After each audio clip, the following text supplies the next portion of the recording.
All right, welcome back to the show. Now, this music makes me want to dance, but if I can learn how to act, Amanda, maybe I can make my way into theater. Yeah, a little singing, throw it in. Throw it in there. I don't know. Complete Take our show on the road. Take our show on the road. It's community theater. We take people to all levels and abilities.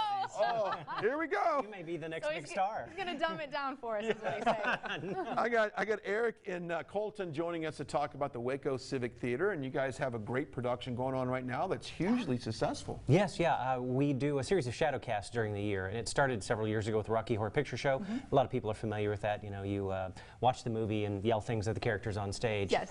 Very much like what people do at home right now. Pretty much, yes. Okay. Right. Hopefully not at this exact moment. Right. And Hippodrome asked us to come back to find other movies to do that with, and one of the ones that we thought would be great would be The Greatest Showman.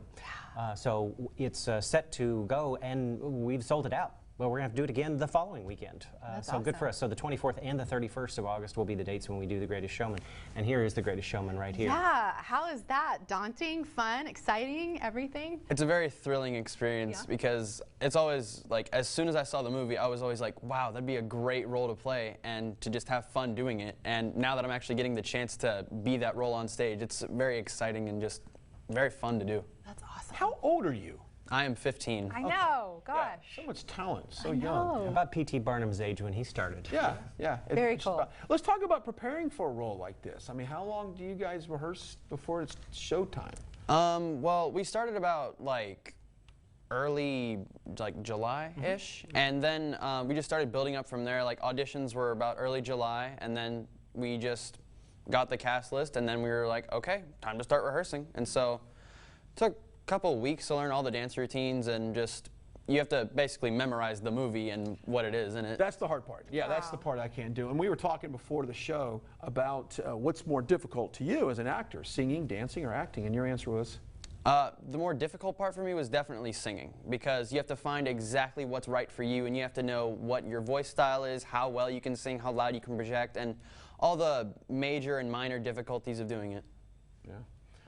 So cool. What types of when you rank Waco in the whole Texas theater scene, where do we rank? Up near the top. We've got advantages that other cities don't have. We're big enough that there's lots of talent, but we're small enough that you can get to know people and an audience can develop. We've got 3 institutions of higher learning, if you will, that bring us talent that are technical or artistic. And then there's all the people that are kind of associated with that. So you've got university professors and their children, or university professors who are, as part of their profession, they're involved in culture in some way, right? And so it's naturally in their wheelhouse to want to go to the theater. Big school of music, you know, so there are a lot of great advantages that Waco has that other cities don't have, or don't have quite the same combination of. How can we catch a show? Do we buy a season of tickets? Do we buy a la carte? And how can the community best support your efforts? All of the above on getting tickets.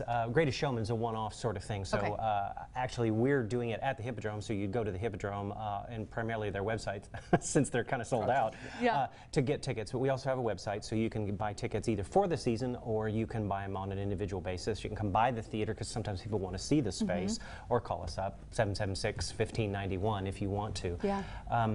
What was your other question? How the community can best support and get behind your efforts. Well, buying tickets is one way. Another is simply by talking about it.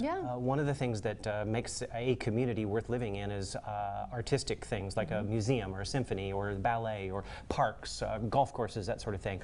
And when people from Waco say to each other, we've got a really cool community theater here, or they say to people from the outside, their friends who come to Magnolia, you know, and say, man, you should check out a show at our community theater. It's really very good. For sure. That's very helpful to us.